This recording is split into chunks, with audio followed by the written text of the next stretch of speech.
I'm going to take my fresh herbs that I've dehydrated and put them through this. It's a coffee grinder, but I keep one for coffee and one for herbs.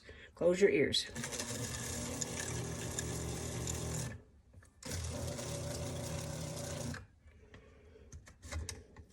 Uh-oh.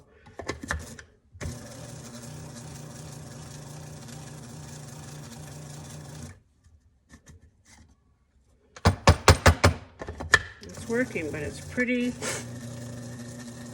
slow. Oh, there we go. This thing has really been put through everything. I've made, can't even tell you how many times I've used it. Okay, so in here, I have Italian parsley, homegrown thyme, homegrown rosemary,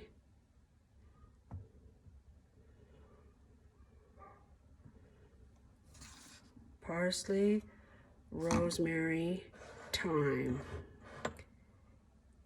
and that's it. Okay, so I'm going to put that in the sauce. See, that didn't make very much, really, when you think about 9 quarts. What is that? That's maybe 2 tablespoons. We'll start with that, and then I'm going to mince my garlic. Now this garlic, you'll notice it has a different look to it. It's translucent because this is the garlic that we grew in the house that we used to live in. And when we moved, we had just harvested, and there was no way I was going to leave the garlic behind, and I didn't want to store it in with all my clothes and furniture and stuff in storage, so I froze it. We had to live in an RV for about 6 weeks, and I just froze it and put it in the freezer in the RV. Worked great. This tool, you don't have to have one.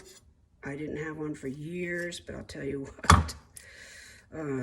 I just started asking my family for cool little gadgets, and for Christmas and my birthday, they'd say, "Mom, what do you want?" And I'd say, I want a really nice potato peeler. I want a garlic mincer. I want a Parmesan grater like they have at the Olive Garden. So that's basically the skin, sorta. So freezing your garlic, it will last, and it is just as delicious, but it is translucent. And when you're playing with it, cooking with it, whatever you want to call it, to me it's play, it's so sticky. Oh, so sticky. Okay, so I'm going to put this, oh, I needed that knife. Hold on. I'm going to put this, I'm going to scrape the oil off because that's the best part. And I'm going to put, I know you probably can't see this, but my camera won't reach that far.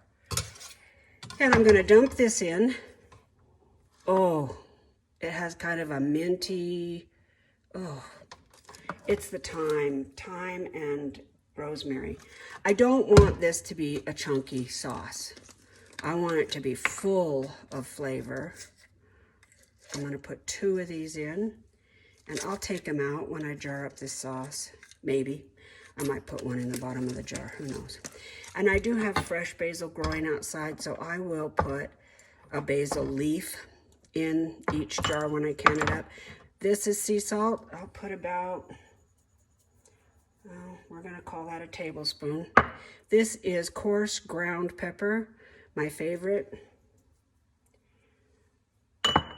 I know a lot of people put a little red pepper in their sauce. I might do that. We'll see. I'm not sure yet. This is my homemade Italian seasoning, and I'm going to keep this on the counter in case the sauce needs a little bit. I usually do grate up a carrot to cut the acid, but I'm water bathing this, and carrots need to be pressurized, and I realize it would be just a small amount, but I'm not going to chance it. So now I'm going to just let this cook. And it'll cook all day. I'll clean up my mess. I'll get my jar sterilized. And we won't be jarring this until later this afternoon. So, and I'll bring you back. Let's see if I can unhook you and show you what we have. Doesn't that look beautiful? Just looks like magic to me. And I have it on 300. So I will talk to you guys later when things are in the midst.